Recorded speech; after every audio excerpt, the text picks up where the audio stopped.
Welcome back to the Beyond the Buckets. I'm your host, Chris McSwain. Today we're talking about having an attitude for gratitude. Just recently, with everything that's kind of been going on, my mentality hasn't been how it normally is. And 98% of the time, I'm really positive. I always think about the positive outcomes that are in our lives, and it's been a difficult time for a lot of people, and some of that has kind of been weighing on me. Just with 2020, how the year has kind of gone for a lot of people, and not just myself, just in general. So I wanted to start doing something to hopefully help others, because I'm sure other people feel that same way. But have an attitude of gratitude is what this podcast is about today, and I hope it brings some value. I think we first need to start with defining gratitude and what does that actually mean. And, the Webster's dictionary version says the quality of being thankful, readiness to show appreciation for, and to return kindness. And that resonates with me a lot, because not every day am I 100% grateful for the things that not only I have, just the things that I'm able to do. If you continue on with that definition, it essentially means, when you have an attitude of gratitude, it means making it a habit to express thankfulness and appreciation in all parts of your life on a regular basis for big and small things. That means everything, guys. Every single thing we should be gracious for. And I'll start off with some of the negatives that have happened. Obviously, in the world, there's just been so much negativity over the last six months with coronavirus, with the politics, and so much division among all parties, the racial unrest, just so much stuff that's going on. For me personally, I haven't been able to coach a basketball game since March. I usually coach 100 games throughout the year, and it looks like in 2020, I'm not going to coach, anymore. That's been really difficult for me now that I sit back and think about it. At first, I was like, cool, I finally get a break, and now it's been weighing on me a lot, and I really can't wait to get back into the gym and be with my team and coach and be around my assistant coaches, which I love, and just seeing them in those environments. And hopefully we're getting closer to that. It looks like everybody is on the right path. It's just been difficult for a lot of people, but even so, I'm going to try to turn the page and look at all the positives that have happened because of that. I got to spend so much more time with my wife and kids. I got to do some other things that I normally wouldn't do. This podcast came because of COVID. I had to find something else to do. I'm always seeking for improvement personally and professionally. What other way that I can do to not only help myself, but also help everybody else out there, bringing on great people to this podcast. I've learned so much, and I'm getting the best of everybody when they come onto the podcast. I have to research a little bit about them, have a pre-call with them, and then we actually jump on, and then I learn even more. I'm so grateful for that opportunity. And if the negative of a stoppage in life with the coronavirus didn't happen, I wouldn't be on that path. And I probably wouldn't have made some of the relationships that I've made. I probably wouldn't have been able to help some of the people that I've helped because of this podcast, and the people that are sharing their stories. It's made me really grateful for that time that we didn't have. My wife is a nurse at Stanford. I've mentioned that on a couple of occasions on this podcast. And what she sees on a day-to-day basis is just mind-blowing in so many aspects. She told me this morning, there's a kid that has had 20 heart surgeries and getting ready for his 21st surgery today. I can't imagine what that would be like for him. I can't imagine what that is for the parents. She told me the parents couldn't have been better. They were so gracious. They had the best attitude. They worked extremely well with the doctors. And I wasn't feeling well this morning at all. I really didn't even want to do this podcast. And I know it drops every Thursday, and I had to stay consistent, but I wasn't feeling it.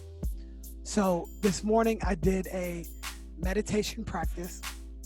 And ironically, what happened was the practice was based on being grateful, content, and thanking God for the blessings that you do have. And it was a 13-minute practice.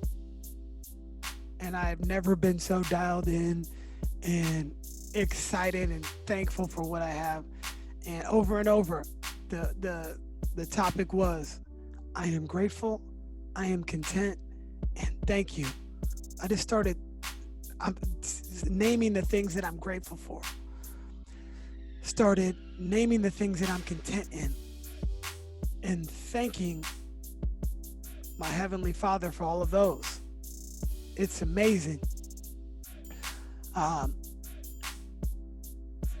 The other day I came across this video on LinkedIn. It was a video on Nick Vujicic. He is an Australian motivational speaker, and the gentleman has no arms and no legs, and his mantra is no problem. I was crying when I watched the video, or after I watched the video.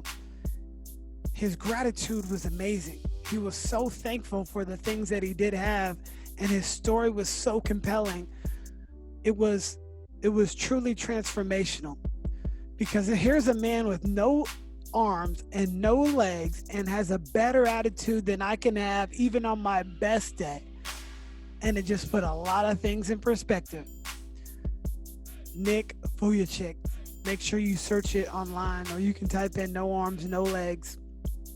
I'll leave the YouTube link in the comments as well. But he's got a bunch of content online, and I just started following kind of what was going on, and it was truly amazing. And if somebody like that can be grateful, I for sure can be grateful as well. It got me thinking in regards to Nick and his journey. He started to water his own grass. It goes to show you that the grass is only green where you water it. This summer, I kind of got off watering the lawn consistently, and it started to have some brown patches and not look very good, and it just wasn't very appealing. You know, people could see it if they drive past our home, and then in the backyard, it wasn't very good either. So I just started consistently watering it every single night, and ironically, it got greener.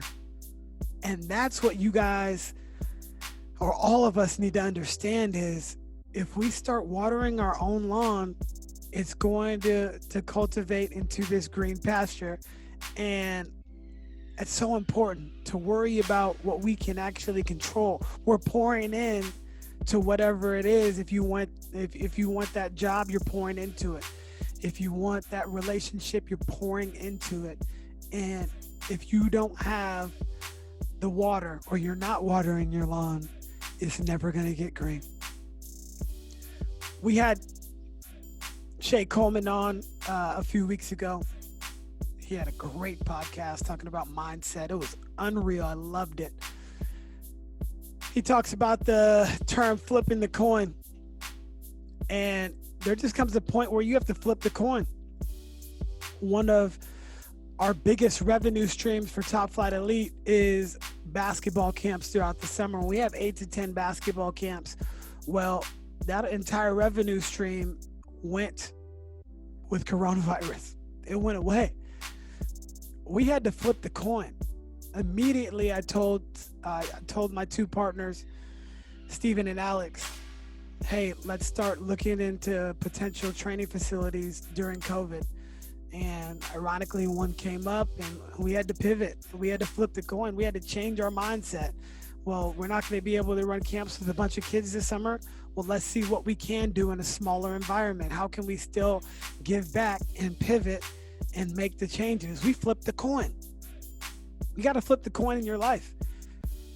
Just like Nick, he had no arms and no legs, but he flipped the coin. And now he's one of the most influential people to speak on a stage, and he can't even stand or walk or even point.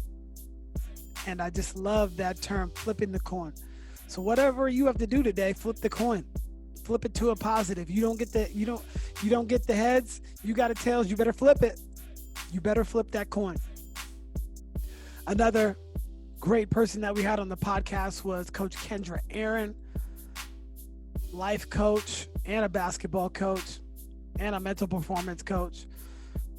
She talks about you choose your attitude. I love that. And I'm stealing that with our players. You walk into a room, what type of attitude do you choose to have today? I know I'm going to be positive. I want to be grateful because I'm here. I'm right here in the moment. And when our players come in and they don't have a great attitude for that day, it's their choice. They got to they have to make the decision to have a good attitude on that day.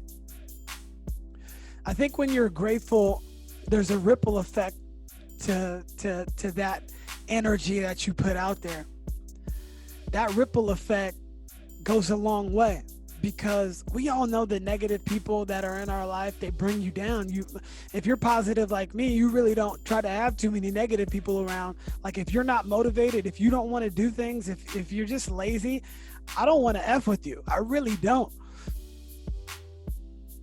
And that's where the ripple effect comes in. I try to be positive as much as I can. I try to give as much as I can to others because it ultimately ends up coming back to me. Just like a wave that comes in, it comes right back out. It's the ripple effect. That ripple effect is powerful, man. And if you got that juice, if you got that energy and you pour that out, it's going to come right back to you. That ripple effect is amazing. I love it.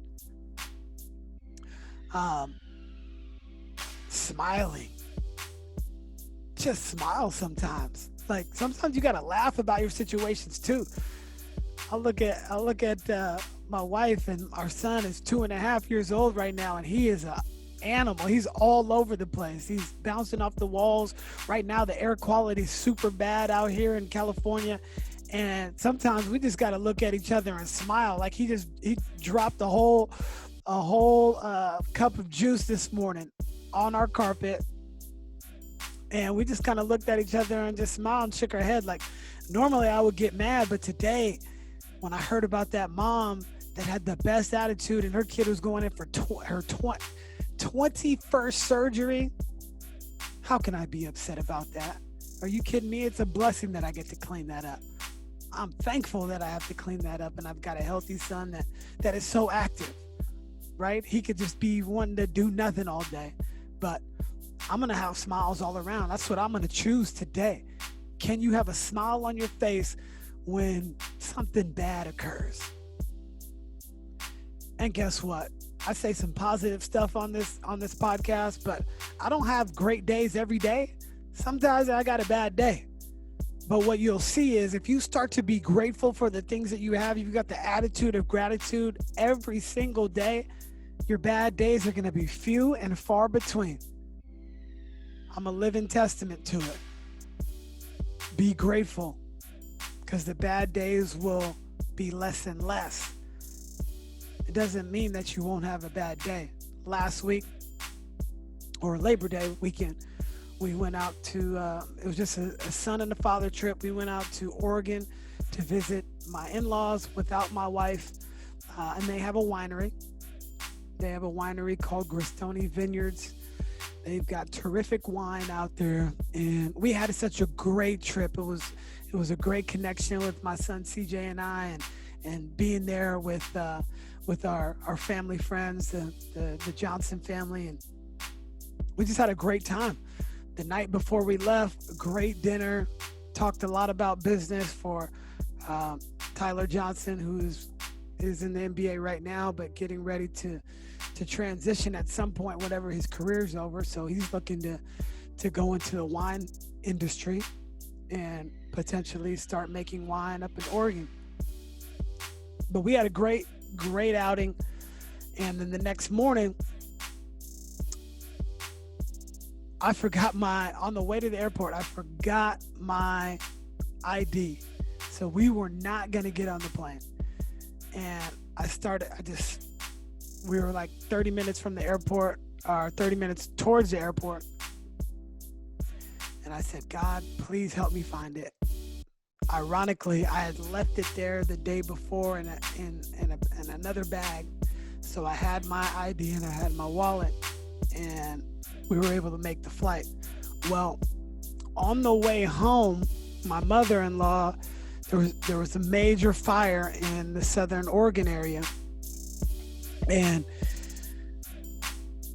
the Johnsons had to evacuate. We barely made it on the plane. There was so much smoke. I just said, man, what's going on? I thought it was from the California fires, but it was a brand new fire up in Oregon.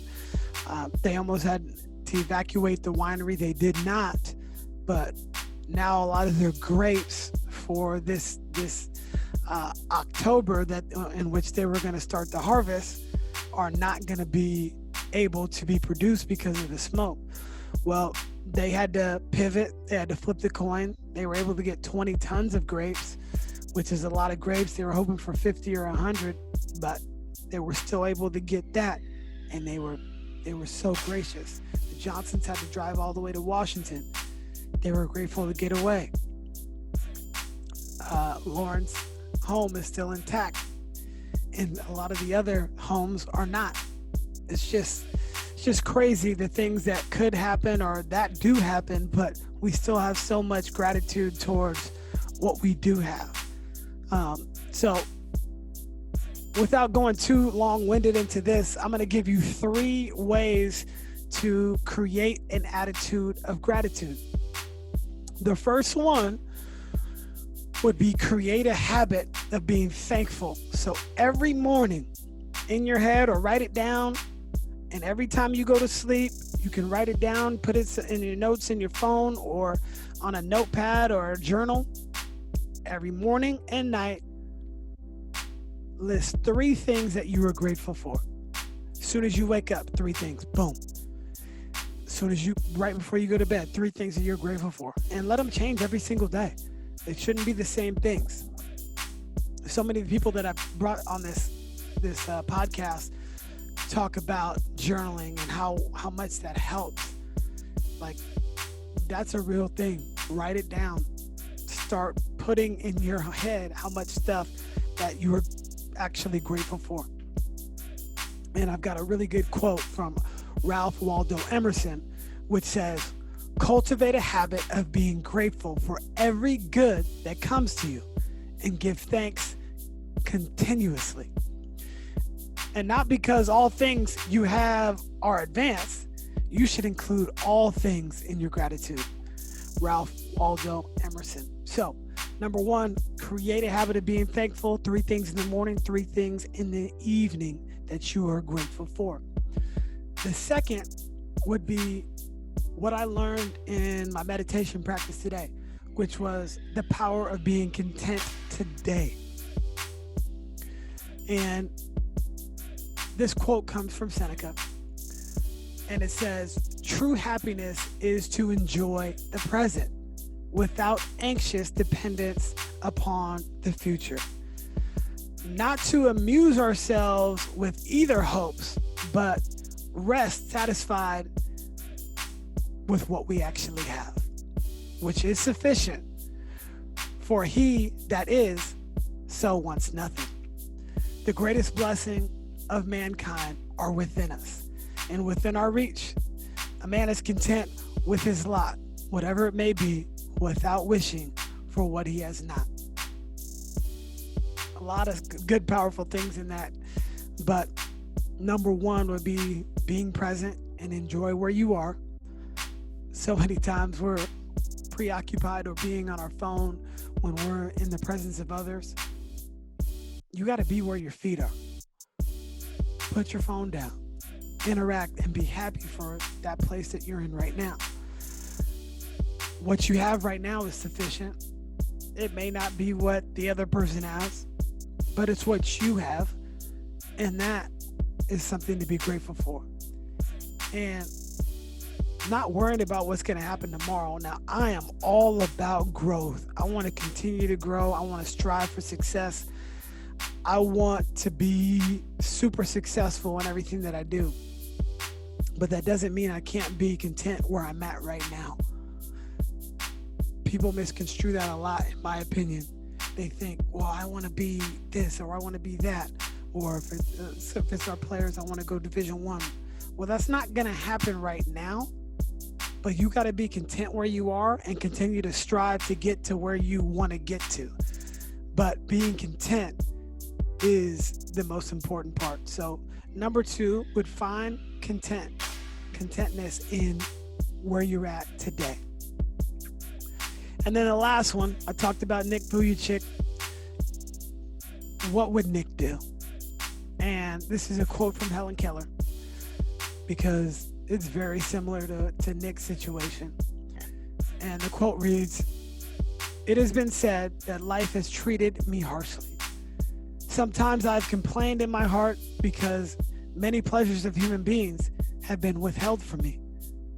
If much has been denied, for me, much, very much has been given to me." Helen Keller. What a beautiful way to put those words together.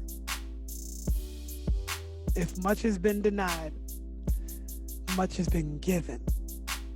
Think about the good, not the shortcomings or the bad. Flip the coin. Water your own lawn to make it greener. Smiles all around. The ripple effect.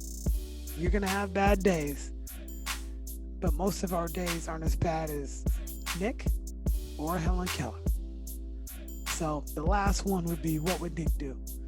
So in a quick summary, create a habit of being thankful. Write 3 things every day and night that you are alive. Be content in yourself today and where you're at. Not really looking towards the future or what's going to happen, but always striving to be better. But you have to be content with what's going on today. And the last one would be, what would Nick do? Think about the positivity that this man shows every single day, day in and day out. What would Nick do? So that's the podcast, guys. I hope you enjoy it. Attitude of gratitude. I'm trying to live it every single day. Believe me, your boy is not perfect at all. There's a lot of days where I got some negative thoughts, but today I'm making a pledge to live that attitude of gratitude and heed my own advice for once. So thank you for listening. Have a great one.